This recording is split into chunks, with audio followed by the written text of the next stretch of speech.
Anson Frericks, I think I have his name right. He is the author of a new book called Last Call for Bud Light. He is the Strive Asset Manager co-founder. He is with Vivek Ramaswamy. He has written a great book that I think everybody should read. Anson, welcome to the program. Thanks for having me this morning, Glenn. Really excited to be on the show. Oh, thank you. Your book is fascinating. It is a great business book to kind of just get into how a great brand is built and then how it is dismantled and how it went horribly wrong. Yeah.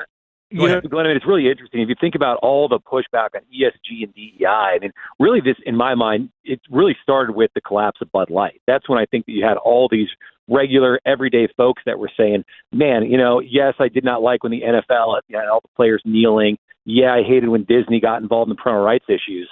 But, man, when Bud Light, which was the working man's everyday citizen beer, when all of a sudden they're promoting Dylan Mulvaney and everything that goes along with Dylan Mulvaney, that's when I think people actually really said enough's enough. They stopped buying the beer. Customers left by the millions. Stock price cratered, and it's something crazy that they still haven't figured it out, and there hasn't been a comeback at all. I wrote a book a few years ago about the Great Reset, Yes. and how that was changing everything, and all of these companies would be beholden not to you, the consumer, but would be beholden to people like BlackRock. And as I'm reading your book, I'm like, yes. I can't believe how right we were, because that's really what seemed to have happened. The culture changed. You moved from St. Louis to New York. You started caring about BlackRock, not the consumer. And you were there watching this happening, knowing what was coming. At least it seems that you really kind of knew what was coming. Yeah, no, absolutely. I mean, and Glenn, you were ahead of everybody on this with the Great Reset. I mean, phenomenal book on your end, and seeing what was happening when you had the World Economic Forum and Klaus Schwab and all these individuals that were pushing more for this European form of corporate governance, kind of stakeholder capitalism, that companies, they're supposed to create value for all stakeholders, which is very distinct from sort of the American Milton Friedman view of the world that said you have to put the shareholders first and you have to do what's right for the shareholders, which is creating great products, services that actually creates more sustainable businesses.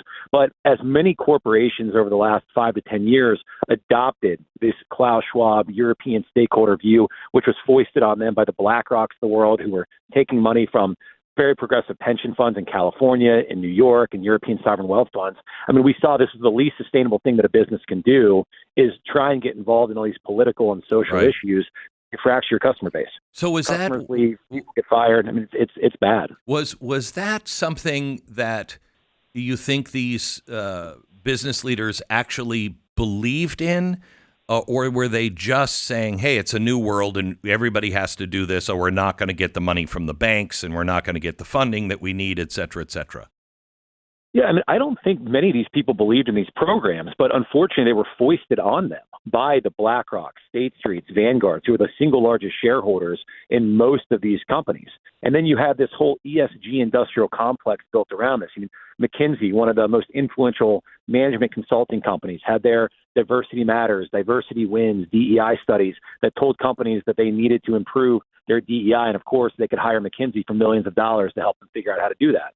You had the Human Rights Campaign, which is this activist nonprofit organization starts scoring companies. You talk a lot about the social credit scores.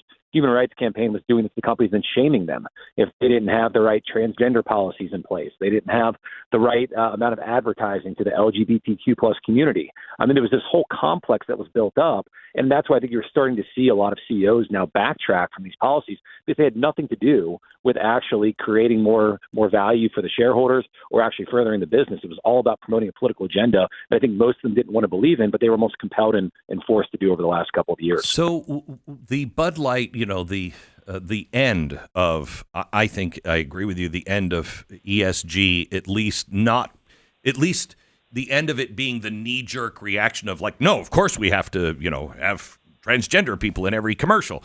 The end of that, yeah, I'm reading your book last night and I'm like, okay, I think maybe maybe we've hit the end of this. Maybe this is the beginning of looking back and saying, look how insane all of this was.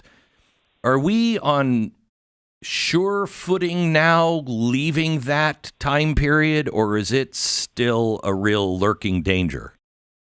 No, I mean, I think the pendulum's definitely swinging back, but I mean, you really see sort of businesses dividing in two camps. You have certain companies that I think have realized that these policies have failed and they want to get back to the bottom line. I mean, you've seen companies like Meta and Walmart and Tractor Supply Company and a bunch of other people that have pulled back their programs.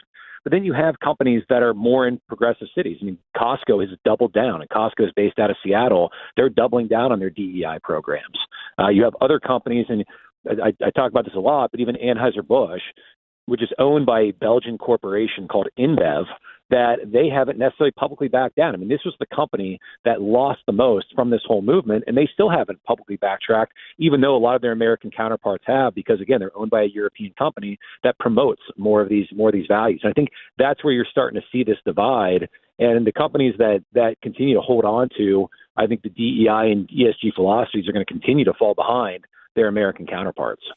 Yeah, so how much of a role did just being out of step with the Bud Light customer, how much of that played a role before ESG? I mean, if you don't understand the Clydesdales, you don't get Budweiser.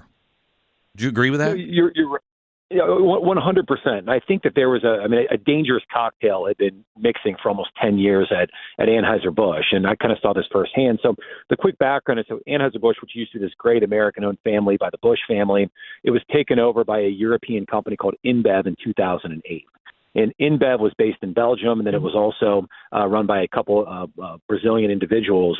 And they came here to the U.S., and over 5 years, and they really dismantled a lot of what Anheuser-Busch was, even including in the year 2015, they moved the corporate headquarters from St. Louis, Missouri to New York City. And they thought they couldn't have the right talent in St. Louis. They couldn't attract the right people, even though St. Louis, Missouri, for 150 years, they had great talent and had built this company, essentially the world's largest beer company. Oh, yeah. And so Anheuser-Busch, St. Louis, Missouri. I mean, you heard that your whole life. That's it. So, they moved sort of the epicenter away from the middle of the country where, I don't know, there's always this saying that says if it plays in Peoria, it generally plays for American. Peoria, Illinois is very close to St. Louis, and you have a whole microcosm of the U.S. around there, which helps you really understand the center of the U.S. Whereas when you move to New York and then you hire New York agencies, New York marketing, New York folks, that has really changed, I think, the outlook of the company.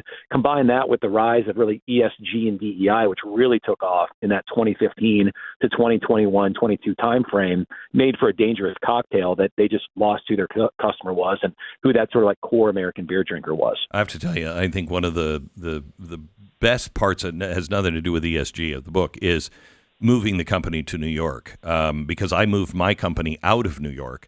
But at first, I left the headquarters in New York, and the company really split. Once a founder leaves, things can go awry quickly, and especially if you're in New York and the founder is in Texas.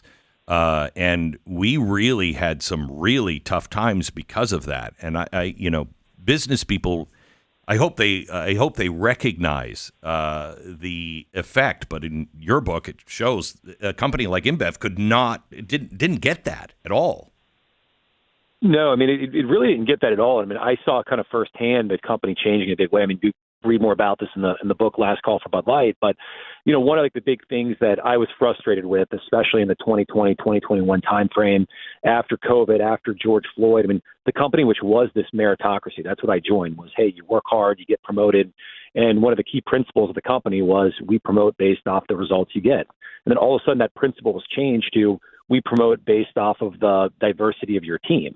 And then you started having diversity dashboards that are coming in to see the diversity of your team. And on top of that, we couldn't even get just partnerships done that I thought made tons of sense. I talk about this in the book a lot. I tried to do a distribution agreement with Black Rifle Coffee Company. Yeah. And you probably know Black Rifle Coffee Company. Its mission is to serve, culture and coffee to firefighters, first responders, police, people who love America.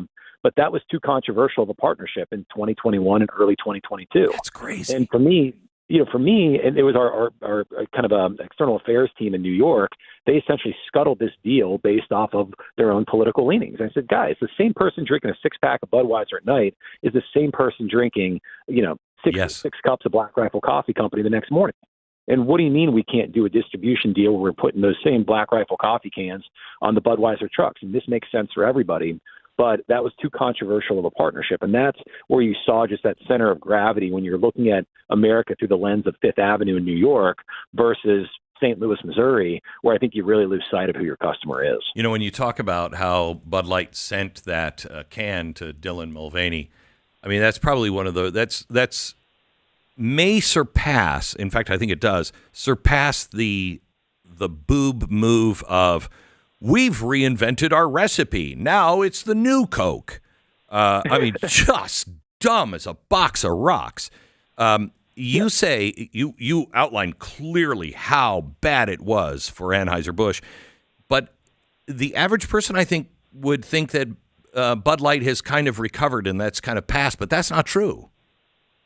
No, I mean, it really hasn't. And, I get into this in the book a lot about that same organization, that same sort of external affairs team that canceled that Black Rifle coffee deal. They were the one that greenlit the Dylan Mulvaney partnership. And unlike the Coca-Cola, I mean, Coca-Cola, they made a bad marketing mistake. But what did they do? They took accountability for it. Yeah. They apologized for it. Right. They killed New Coke within, a couple of months of it. They were going back to the whole thing. Yeah. One of the big problems is you make bad, boneheaded marketing mistakes, regularly in business. The real problem here is yes, the marketing partnership was wrong, but even more importantly, the company's response to it is the reason, Glenn, sales are still down 40%. Wow. 50%. The stock has still lost $40 billion of value and has not recovered before this because the company never took a responsibility and accountability and has not made any changes. The same CEO is still there. They still have not come out and then rolled back publicly a lot of their DEI policies. They haven't apologized to their loyal customer base. They called fratting out of touch, and they haven't been able to admit and say, we screwed up. And I think part of that is because of this kind of European ownership that they have. And, my feeling is that they're not actually going to get their Bud Light customers back, no matter how much money they throw at Dana White in the Ultimate Fighting Championship, which I think they gave him $100 million. They have Shane Gillis. They have others. Because the real path to redemption, it goes through forgiveness. And you know this. But the only way to be forgiven is actually to admit there was a mistake and there was an error. And they have yet to do that. And until they do that, I don't think a lot of these customers are coming back, no matter what marketing you give folks. So what do you see as the current situation and the path forward in the next 3-4 years for American companies and brands? Yeah, so, it's funny. So I left Anheuser-Busch 1 year before that Dylan Mulvaney partnership. Good after move. They wouldn't let me do the Black Rifle deal. They wouldn't let me. I saw the company changing from a diversity standpoint. And Vivek and I, we started a company called Strive Asset Management, which was we were going to invest everyday citizens' dollars into businesses and have them be focused once again on meritocracy, have them be focused on their mission. Don't necessarily get involved in a lot of political and social issues.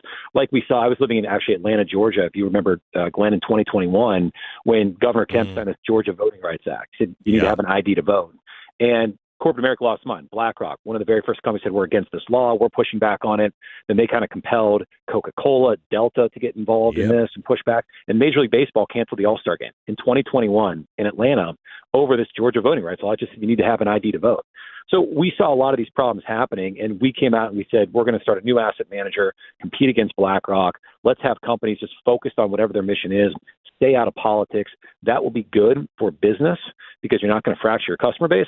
And it's going to be good for our democracy as well, because we should have individuals are the ones should be deciding what rules they live by, not these supranational organizations or ESG promoting asset managers. And it was funny. I mean, when we originally launched, this was not even a contrarian position. This was almost like a subversive position in 2022, 3 years ago. Yeah. I mean, people called us everything, anti-ESG, anti-DEI, anti-woke. I mean, you name anti-everything. it. Anti-everything. And I said, guys, we are just pro-American free market shareholder capitalism. That's what we are pro.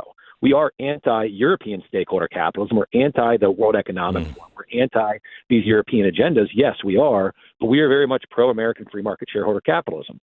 And I mean, there were a lot of people that wouldn't even work with us. Marketing agencies wouldn't work with us. People wouldn't engage with us early on. And it's so funny now because now 3 years later, what was a very contrarian idea has become very mainstream. And the pendulum again has swung back, I think, for most of corporate America, who's now just once again able to focus on their business. I think this is a book for every business person, even just somebody who has just watched Anheuser-Busch through the years. It's an amazing behind-the-scenes story and something that every businessman should read going forward. Last Call for Bud Light, the fall and future of America's favorite beer. Anson, thank you so much. God bless.